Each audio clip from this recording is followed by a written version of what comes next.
ನಿರ್ವಾಣ, ಮುಕ್ತಿ, ಪಾಪ ಪುಣ್ಯ,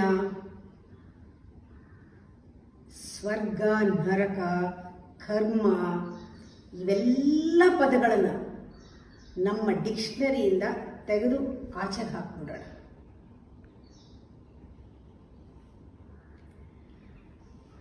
ನಾವು ಒಳಗಡೆ ಆಂತರ್ಯದಲ್ಲಿ ನಮ್ಮದೇ ಆದ ಕಂಡೀಷನಿಂಗ್ನಿಂದ ಬಿಡುಗಡೆ ಆದರೆ, ನಮ್ಮೊಳಗೆ ನಾವು ಎಷ್ಟು ಕಂಡೀಷನ್ ಇಟ್ಕೊಂಡಿದ್ದೀವಿ ಅದರಿಂದ ಬಿಡುಗಡೆ ಆದರೆ, ನಮ್ಮ ನೆಗೆಟಿವಿಟಿಯಿಂದ ಬಿಡುಗಡೆ ಆದರೆ, ನಮ್ಮಲ್ಲಿರೋ ದೋಷ ಕಂಡುಕೊಂಡು ಬಿಡುಗಡೆ ಆದರೆ, ನಮ್ಮಿಂದ ನಮಗೆ ಬಿಡುಗಡೆ ಆದರೆ ಇದಕ್ಕಿಂತ ಮುಕ್ತಿ ಬೇರೆ ಇಲ್ಲ. ನಮ್ಮಲ್ಲಿ ಆ ಬಿಡುಗಡೆ ಮುಕ್ತಿಯಿಂದ ನಾವು ಮಾಡಿದ್ದೆಲ್ಲ ಕೆಲಸ ಬಿಡುಗಡೆಯಿಂದ ಮಾಡಿದ್ದು ಪುಣ್ಯವೇ, ಪುಣ್ಯದ ಕೆಲಸನೇ.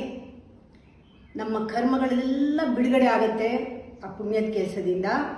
ಸ್ವರ್ಗ ನಾವಿರೋ ಕಡೆನೇ ಇಲ್ಲೇ ಸೃಷ್ಟಿ ಮಾಡ್ಬೋದು. ಯಾವಾಗ ನಾವು ಹೊರಗಡೆ ನಾಳೆ ಎಲ್ಲೋ ನಮಗೆ ಸ್ವರ್ಗ ಸಿಗತ್ತೆ ಅಂತ ನಾವು ಇಲ್ಲಿ ಬಿಡುಗಡೆ ಮಾಡ್ಕೊಳ್ಳೋದೇ ಇದ್ದರೆ, ಬಂಧನ ಇದ್ದರೆ, ನಾವು ಮಾಡೋದೆಲ್ಲ ಕೆಲಸವೂ ಪಾಪದ ಕೆಲಸನೇ. ಅದು ಕರ್ಮನ ಕಟ್ಕೊಳ್ತೀವಿ, ನರಕ ಇಲ್ಲೇ ಸೃಷ್ಟಿ ಮಾಡ್ತೀವಿ. ಈ ವ್ಯತ್ಯಾಸ, ಈ ಬಿಡುಗಡೆ ಮತ್ತು ಬಂಧನ ನಮ್ಮಲ್ಲೇ ಇದೆ. ಇದೆರಡರ ವ್ಯತ್ಯಾಸ ನಾವು ತಿಳ್ಕೊಂಡ್ಬಿಟ್ಟಾಗ ಪ್ರತಿಯೊಂದು ಕ್ಷಣ ಆ ಸಮಯದ ಒಂದು ಆ ಬ್ಯೂಟಿ, ಆ ಸಾರವನ್ನು, ಆ ಸಮಯದ ಆನಂದವನ್ನು, ಬೆಲೆಯನ್ನು ನಾವು ಅನುಭವಿಸ್ಬೋದು. ಇದಕ್ಕೆ ಬೇಕಾಗಿರೋದು ನಾವು ಚೆನ್ನಾಗಿ ಬದುಕೋದು. ಬದುಕಕ್ಕೆ ಬೇಕಾಗಿರೋದು ವಾಚ್ಫುಲ್ನೆಸ್. ವಾಚಿಂಗ್. ಈ watchful, carefully watch every situation in life. ಈ ವಾಚ್ ಮಾಡಿದಾಗ ಸಿಚುಯೇಷನ್, ಯೂಶಲಿ ನಾವೇನು ಮಾಡ್ತೀವಿ, ನಮಗೆ ಬೇಕಾದ ಕಡೆ ಆ ವಾಚ್ಫುಲ್ನೆಸ್ ಬರುತ್ತೆ. ನಮ್ಗೆ ಆಸಕ್ತಿ ಇದ್ದರೆ ವಾಚ್ಫುಲ್ನೆಸ್. ಯಾವಾಗ ನಮಗೆ ಆಕರ್ಷಣೆ ಇದ್ದರೆ ಅಥವಾ ಮೇಜರ್ ಏನಾದ್ರು ಇದ್ದರೆ ವಿ ವಿಲ್ ಬಿ ಅಲರ್ಟ್. ಆ ಥರ ಅಲ್ಲ. ವಾಚ್ಫುಲ್ನೆಸ್ ಎವ್ರಿ ಮೊಮೆಂಟ್. ಆ ಸಿಚುಯೇಷನ್ ಹೇಗಾದರೂ ಇರಲಿ, ಸ್ಟುಪಿಡ್ ಆಗಿರಲಿ, ಆ ಸಿಚುಯೇಷನ್ನು ನ್ಯೂಸೆನ್ಸ್, ನಾನ್ಸೆನ್ಸ್, ಹೋಪ್ಲೆಸ್, ಪರವಾಗಿಲ್ಲ, ಬಿ ವಾಚ್ಫುಲ್ ಕಂಪ್ಲೀಟ್ಲಿ ನಾವು ನೋಡಿದಾಗ ಅದಕ್ಕೆ ರೆಸ್ಪಾಂಡ್ ಮಾಡಿ. ಪ್ರತಿ ಸಿಚುಯೇಷನ್ನಲ್ಲೂ ಪ್ರತಿ ಮೊಮೆಂಟು ವಾಚ್ಫುಲ್ ಆಗಿದ್ದು ಆ ಸಿಚುಯೇಷನ್ ಹೇಗೆ ಇರಲಿ ಅದಕ್ಕೆ ರೆಸ್ಪಾಂಡ್ ಮಾಡಿದಾಗ, ರೆಸ್ಪಾನ್ಸ್ ಅಂದರೆ ಆ ಸಿಚುಯೇಷನ್ಗೆ, ಆ ಮೊಮೆಂಟ್ಗೆ ಹೇಗಿರಬೇಕು ಅದಕ್ಕೆ ತಕ್ಕನಾಗಿರೋದಷ್ಟೇ ರೆಸ್ಪಾನ್ಸು. ಆ ಕಾಲಕ್ಕೆ ತಕ್ಕನಾಗೆ ಅಂತಾರಲ್ಲ, ಆ ಸಮಯಕ್ಕೆ, ಸಿಚುಯೇಷನ್ಗೆ ತಕ್ಕನಾಗಿರೋದು. Not an readymade answers.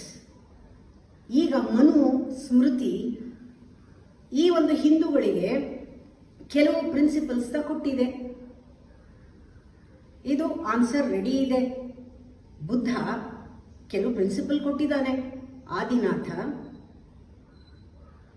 ಜೈನ್ಸ್ಗೆ principal ಕೊಟ್ಟಿದ್ದಾನೆ. ಶಂಕರಾಚಾರ್ಯ ಪ್ರಿನ್ಸಿಪಲ್ ಕೊಟ್ಟಿದ್ದಾರೆ. ಎಲ್ಲರೂ ಪ್ರಿನ್ಸಿಪಲ್ ಕೊಟ್ಟಿದ್ದಾರೆ, ಇಲ್ಲ ಅಂತ ಹೇಳಲ್ಲ.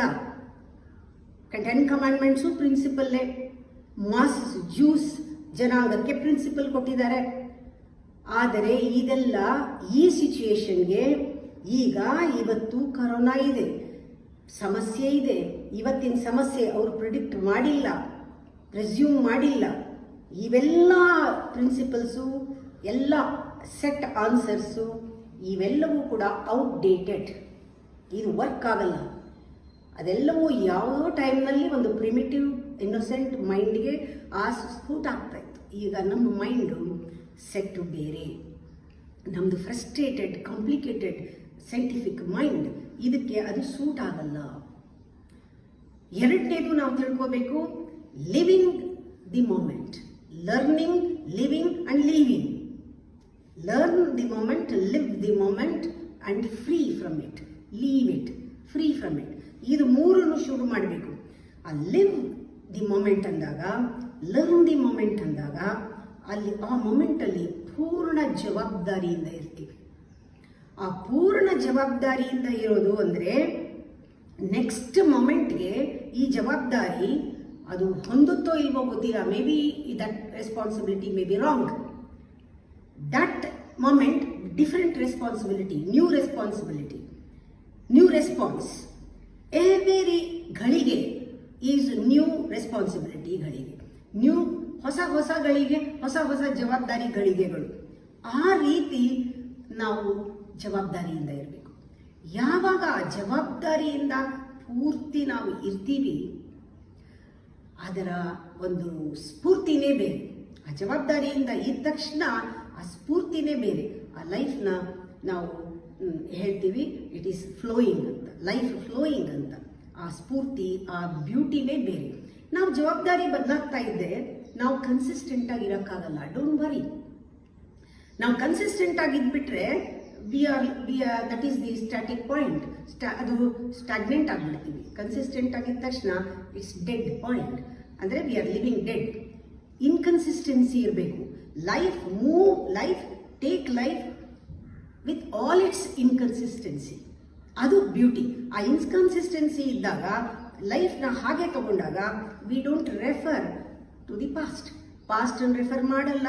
ಪಾಸ್ಟ್ ಅಂದ್ರೆ ಏನು? ನೆನ್ನೆದನ್ನೇ ರೆಫರ್ ಮಾಡಲ್ಲ, ನೆನ್ನೆದು ಅಲ್ಲ, ಲಾಸ್ಟ್ ಮೊಮೆಂಟ್ನೇ ನಾವು ರೆಫರ್ ಮಾಡಲ್ಲ. ಪ್ರತಿ ಕ್ಷಣ ಕಾಂಟೆಕ್ಸ್ಟ್ ನೋಡ್ತೀವಿ. ಆ ಕಾಂಟೆಕ್ಸ್ಟ್ಗೆ ಹೇಗಿರಬೇಕು, ಏನು ಮಾಡಬೇಕು ಅದನ್ನು ಮಾಡೋದಷ್ಟೇ. ಟೋಟಲಿ ಪ್ಯಾಷನೇಟ್ಲಿ, ಲವ್ವಿಂಗ್ಲಿ 100% ಮಾಡಿದಾಗ ಆ ಕ್ರಿಯೇಟಿವಿಟಿ, ಬ್ಯೂಟಿ ಅದೇ ಬೇರೆ. ನೋಡಿ, ಇವಾಗ ಈ ಸಿಚುಯೇಷನ್ ನಂದೇ ಉದಾಹರಣೆ ಕೊಡ್ತೀನಿ.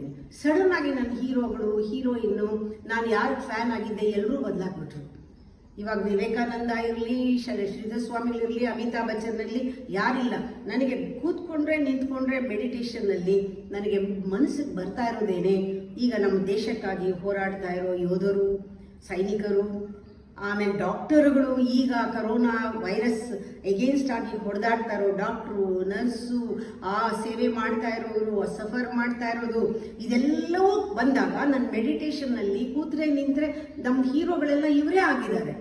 ಈ ಸಮಯಕ್ಕೆ ಸರಿಯಾಗಿ ಹೀರೋ ಚೇಂಜ್ ಆಗೋಯ್ತು. ಅಂದ್ರೆ ಏನು, ಇವಾಗ ಅವಶ್ಯಕತೆ ಇದೆ, ನಮ್ಮದು ಥಾಟ್ ರೀಚ್ ಆಗೋ ಅವಶ್ಯಕತೆ ಇದೆ. ಇವಾಗ ಕೂತ್ಕೊಂಡು ವರಿ ಮಾಡೋಕ್ಕಾಗಲ್ಲ ಅಥವಾ ಏನೂ ಮಾಡೋಕ್ಕಾಗಲ್ಲ. ಇವಾಗ ಮಾಡಬೇಕಾಗಿದ್ದು ಇದೇನೆ. ಈಗ ಇದೇ ಏರಿಯಾನಲ್ಲೇ ಇವಾಗ ವೈರಸ್ ಬಂದಿರೋದ್ರಿಂದ ಕೆಲಸದವ್ರನ್ನು ಕೂಡ ಮನೇಲಿ ಇರಿ ಅಂತಲೇ ಹೇಳಬೇಕು. ಅವ್ರ ಸೇಫ್ಟಿನೂ ನಮಗೆ ಮುಖ್ಯ. ಆವಾಗ ಏನು ಮಾಡಬೇಕು, ನಮ್ಮ ಈಗೋ ಹೇಳುತ್ತೆ ಕೆಲಸ ಮಾಡಬೇಡ ಅಂತ. ಮನೆ ಕೆಲಸ ಮಾಡೋದು ಇಷ್ಟ ಇಲ್ಲ, ಅದು ಅವಳ ಕೆಲಸ. ಬಟ್ಟೆ ಒಗೆಯೋದು, ಪಾತ್ರೆ ತೊಳೆಯೋದು, ಈ ಗುಡಿಸೋದು ಕೆಲಸದವ್ರ ಕೆಲಸ. ಈಗೋ ಹೇಳುತ್ತೆ ಬೇಡ. ಆದರೆ ನಾವು ಆ ಕೆಲಸನ ಮಾಡುವಾಗ ಆನಂದವಾಗಿ, ಸಂತೋಷವಾಗಿ, ನಗ್ನಗ್ತಾ ಮನೆ ಸಾರಿಸ್ತೀವಲ್ಲ, ಅದಕ್ಕಿಂತ ರಿಲಿಜಿಯಸ್ ಬೇರೆ ಇಲ್ಲ. ಆ ಮೊಮೆಂಟಲ್ಲಿ ಏನು ಮಾಡಬೇಕು ಅದನ್ನು ಮಾಡೋಕ್ಕಿಂತ ರಿಲಿಜಿಯಸ್ ಬೇರೆ ಇಲ್ಲ. That is the holy job. Holy person ಆಗೋಕ್ಕೆ don't think you should become a saint. Saint may be ಒಂದು ಸೇಂಟ್ ಅಂತ ಅನ್ಕೊಂಡ್ರೆ, so called saint, he is in his own ego trip. Saint ಮಾಡಿದ್ಯಾರು? ನಾವೆಲ್ಲ ಸೇರಿ ಒಬ್ಬ ಸೇಂಟ್ ಅಂತ ಮಾಡ್ತೀವಿ. ಆ ಸೇಂಟ್ ನಿಜವಾದ ಸೇಂಟ್ ಆಗಿದ್ರೆ, if he is really holy, he is an ordinary person.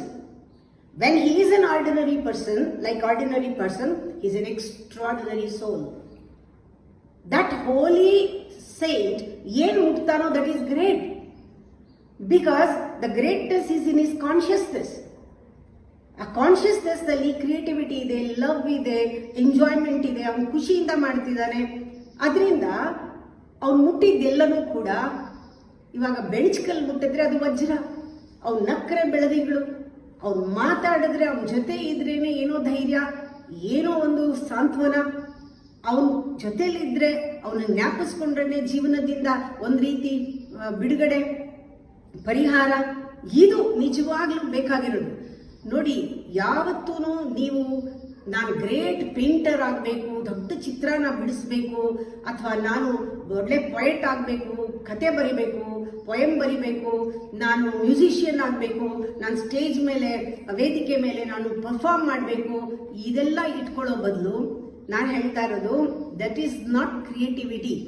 What is creativity? Let your life B A beautiful painting. Let your life B A beautiful song. Let your life be a beautiful story. Let your life B A beautiful music. ನಮ್ಮ ಜೀವನನೇ ಆ ಥರ ಆಗ್ಬಿಡಬೇಕು. ಅದನ್ನ ನಾವು sincere ಆಗಿ ನಮ್ಮ ಜೀವನಕ್ಕೆ ಜಾಸ್ತಿ ಬೆಲೆ ಕೊಟ್ಟು ನಮ್ಮ ಅಹಂಕಾರಕ್ಕೆ ಆವಾಗ ಹೇಳ್ತಾ ಇರಬೇಕು. ಯಾರಿಗೋ ಹೇಳೋದಲ್ಲ, ಎಲ್ಲರ ಮುಂದೆ ಹೇಳೋದಲ್ಲ, ಅಹಂಕಾರಕ್ಕೆ ಹೇಳಬೇಕು, ನಾನು ಏನೋ ಆಗಬೇಕಾಗಿಲ್ಲ ಜೀವನದಲ್ಲಿ ಅಂತ. ಇಲ್ಲದೆ ಇದ್ರೆ ನಮ್ಮ ಅಹಂಕಾರ ಮಿಸ್ಟೇಕ್ ಮಾಡ್ಕೊಂಡ್ಬಿಡುತ್ತೆ. ನಾವೇನೋ ಆಗಕ್ಕೆ ಹೊರಟೋಗಿದೀವಿ ಅಂತ ಹೇಳಿ ಆಗಬಾರ್ದೆಲ್ಲ ಮಾಡಬಾರ್ದೆಲ್ಲ ನಮ್ಮ ಕೈ ಮಾಡಿಸುತ್ತೆ. ಯಾರೋ ಫೇಮಸ್ ಆಗಕ್ಕೆ 7 ಜನನ ಕೊಂದಂತೆ, ಆ ಥರ ಆಗಬಾರ್ದು. ನಾವು ಹೇಳಬೇಕು, ನನಗೆ ಫೇಮಸ್ ಆಗೋ ಟೆಂಡೆನ್ಸಿ ಇಲ್ಲ ಅಂತ ನನ್ನ ಅಹಂಕಾರಕ್ಕೆ ಹೇಳಬೇಕು. ಫೇಮಸ್ ಆಗೋ ಟೆಂಡೆನ್ಸಿ ಇಲ್ಲ, ಯಾರ ಕಾಲು ಎಳೆಯೋ ಟೆಂಡೆನ್ಸಿನೂ ಇಲ್ಲ, ಯಾರ ಜೊತೆ ಕಂಪೇರ್ ಮಾಡ್ಕೊಳ್ಳೋ ಟೆಂಡೆನ್ಸಿನೂ ಇಲ್ಲ, ನಾನು ಯಾರನ್ನೂ ಇಮಿಟೇಟೂ ಮಾಡಲ್ಲ, ನಾನು ಈ ಸೈಜ್ ಲೈಫ್ ಸೈಜೇ ಸಾಕು, ಇದಕ್ಕಿಂತ ದೊಡ್ಡದಾಗಲ್ಲ ನಾನು. ನನ್ನ ಗುರಿ ಕೈವಲ್ಯ ಅಲ್ಲ, ನನ್ನ ಗುರಿ ಮುಕ್ತಿ ಅಲ್ಲ, ಮೋಕ್ಷ ಅಲ್ಲ, ನನ್ನ ಗುರಿ ಏನು ನಿರ್ವಾಣ ಅಲ್ಲ, ನನ್ನ ಗುರಿ ಫೇಮಸ್ ಆಗೋದಲ್ಲ. ಇದೆಲ್ಲ ನೈಟ್ ಮೇರ್. ನನ್ನ ಗುರಿ ಸರಳವಾಗಿ, ಸಹಜವಾಗಿ, ಸುಲಭವಾಗಿ, ಆನಂದವಾಗಿ ಏನಿದೆಯೋ ಅದನ್ನ ಜೀವನ ಮಾಡೋದು ನನ್ನ ಗುರಿ. How I live, the way I live, the way I transform small things into bigger things, the way how I make the mundane into sacred. ಯಾವ ರೀತಿ ನಾನು ಕಮಿಟ್ಮೆಂಟ್ ತೊಗೊಳ್ತೀನಿ, ಯಾವ ರೀತಿ ರೆಸ್ಪಾನ್ಸಿಬಿಲಿಟಿ ತೊಗೊಳ್ತೀನಿ, ಯಾವ ರೀತಿ ಫೇಸ್ ಮಾಡ್ತೀನಿ, ಆಕ್ಸೆಪ್ಟ್ ಮಾಡ್ತೀನಿ, ಯಾವ ರೀತಿ ನನ್ನ ರೋಲ್ನ ಪ್ಲೇ ಮಾಡ್ತೀನಿ, ಯಾವುದಕ್ಕೂ ಅಂಟ್ಕೊಳ್ಳದೆ ನಾನು ಯಾವ ರೀತಿ ವಿವೇಕದಲ್ಲಿ ಬದುಕ್ತೀನಿ, ದಟ್ ಈಸ್ ರಿಯಲ್ ವಿವೇಕ, ರಿಯಲ್ ನಿರ್ವಾಣ, ರಿಯಲ್ ಮುಕ್ತಿ, ರಿಯಲ್ ಧರ್ಮ. ಅದು ನಮ್ಮ ಅಹಂಕಾರಕ್ಕೆ ಅದನ್ನ ನಾವು ಎಚ್ಚರ ಕೊಟ್ಟು ಹೇಳೋ ಹಂಗೆ ಹೇಳಬೇಕು. ಇದು ನಿರ್ವಾಣ ಅಂತ ಹೇಳಬೇಕು. ಇದೇ ನಿರ್ವಾಣ. ವಾಟ್ ಈಸ್ ನಿರ್ವಾಣ? ನಿರ್ವಾಣ ಇವಾಗ ನಮ್ಮದೇ ಒಂದು ಜೀವನ ಧರ್ಮ ಆಯಿತು. ನಿರ್ಮಾಣ ಮುಕ್ತಿ ಅಂದ್ರೆ ಏನು? ನಮ್ಮ ಒಳಗಡೆನೆ ಬಿಡುಗಡೆ ಆಯಿತು. It is a way to live alertly. Living alertly is ನಿರ್ವಾಣ. When we live alertly, our life is full of light, luminous. I am not questioning Krishna or Buddha. ಅವ್ರ ಬಗ್ಗೆ ಪ್ರಶ್ನೆ ಮಾಡ್ತಿಲ್ಲ ಅಥವಾ ಅವ್ರ ಜೊತೆ ಕಂಪೇರ್ ಮಾಡ್ತಿಲ್ಲ. ನಮಗೂ ಆ ರೀತಿ ಇರೋಕ್ ಆಗತ್ತೆ ಯಾವಾಗ ನಾವು ನಮ್ಮ ಅಹಂಕಾರ ಹ್ಯಾಂಕರ್ ಮಾಡೋದಿಲ್ಲ, ನಾವು ಯಾವಾಗ ಅಹಂಕಾರನ ಫಾಲೋ ಮಾಡಲ್ಲ, ಯಾವಾಗ ನಾವು ಅಹಂಕಾರನ ಮಾತು ಕೇಳೋದಿಲ್ಲ, ಆಗ ನಮ್ಮ ಜೀವನನೂ ಆ ರೀತಿ ಆಗತ್ತೆ. ನಮ್ಮ ಜೀವನ ಹೇಗಿರ್ಬೇಕು? ಯಾವಾಗಲೂ ಕ್ರಿಯೇಟಿವ್ ಮೂಡಲ್ಲಿ ಇರಬೇಕು. Always B in the spirit of creating things. Spirit of creating things, ಆ ಮೂಡ್ ಟು ಕ್ರಿಯೇಟ್ ಇದೆಯಲ್ಲ, ಇದು ನಮಗೆ ಜೀವನದಲ್ಲಿ ಒಂದು ಹೊಸ ಟೇಸ್ಟ್ ಕೊಡುತ್ತೆ. ಆ ಹೊಸ ಟೇಸ್ಟ್, ಅಭಿರುಚಿ, ಜೀವನ ಅಂದ್ರೆ ಜೀವನದ ರುಚಿ. And also the intensity of life ಗೊತ್ತಾಗೋದು ಬದುಕಿದಾಗ 100% ಜೀವಂತವಾದ ಈ ಕ್ಷಣದಲ್ಲಿ. ದಟ್ ಇಂಟೆನ್ಸಿಟಿ ಆಫ್ ಲೈಫ್ ಅಂದ್ರೆ ಸಾಂದ್ರತೆ, ಜೀವನದ ಸಾಂದ್ರತೆ, ಜೀವನದ ಆಳ, ಜೀವನದ ಪರಿಪೂರ್ಣತೆ, ಟೋಟಾಲಿಟಿ, ಡೆಪ್ತ್ ಅಂಡ್ ಆ ಇಂಟೆನ್ಸಿಟಿ ಮತ್ತೆ ಟೇಸ್ಟ್ ಗೊತ್ತಾಗಬೇಕಾದ್ರೆ we should be always in the spirit of creating things. ಈ ಮೊಮೆಂಟ್ ಅಲ್ಲಿ ಕ್ರಿಯೇಟಿವಿಟಿ ಸಾಧ್ಯ. ಪಾಸ್ಟ್ ಅಲ್ಲಾಗಲ್ಲ, ಫ್ಯೂಚರ್ನಲ್ಲಾಗಲ್ಲ. ಈ ಕ್ಷಣದಲ್ಲಿ ನಾವು ರೆಸ್ಪಾನ್ಸಿಬಲ್ ಆಗಿ ಇದ್ರೆ, ಈ ಕ್ಷಣದಲ್ಲಿ ನಾವು 100% ಈ ಕ್ಷಣದಲ್ಲಿದ್ರೆ, ರೆಫರೆನ್ಸ್ ಹಿಂದಿಂದು ನಮ್ಮ ಸೋಲ್ ಇರ್ಬೋದು, ಗೆಲುವಿರ್ಬೋದು, ಪಾಸ್ಟ್ ರೆಫರೆನ್ಸ್ ಇಲ್ಲದೆ ಇದ್ರೆ ಖಂಡಿತ ನಾವು ಕ್ರಿಯೇಟಿವ್ ಆಗಿ ಚೆನ್ನಾಗಿರ್ಬೋದು. ನಾವು ಜ್ಞಾಪಕ ಇಟ್ಕೋಬೇಕು, ಜೀವನ ಫಿಲಾಸಫಿಕಲ್ ಪ್ರಾಬ್ಲಮ್ ಅಲ್ಲ. ನಮ್ಮ life religious mystery. We can open all the doors just by doing small things. ಚಿಕ್ಕ ಕೆಲಸನ, ಅದಕ್ಕೇನು ದೊಡ್ಡ ಕೆಲಸ ಮಾಡಬೇಕಾಗಿಲ್ಲ. ಚಿಕ್ಕ ಕೆಲಸನ ನೀವು ರೆಸ್ಪೆಕ್ಟ್ ಮಾಡಿದ್ರೆ, ಅದನ್ನ ಗೌರವಿಸಿದ್ರೆ, ಪ್ರೀತಿಸಿದ್ರೆ, ಆ ಬಾಗಿಲು ತಕ್ಕೊಳ್ಳುತ್ತೆ, ಮಿಸ್ಟ್ರಿ ಓಪನ್ ಅಪ್ ಆಗತ್ತೆ. ಅದಕ್ಕೇನು ನಾವು ದೊಡ್ಡ ಕೆಲಸ ಮಾಡಬೇಕಾಗಿಲ್ಲ. ಇವಾಗ್ಲಿಂದ ಗಮನಿಸೋಣ, ನಾಳೆ ಮುಂದುವರಿಸ್ತೀವಿ.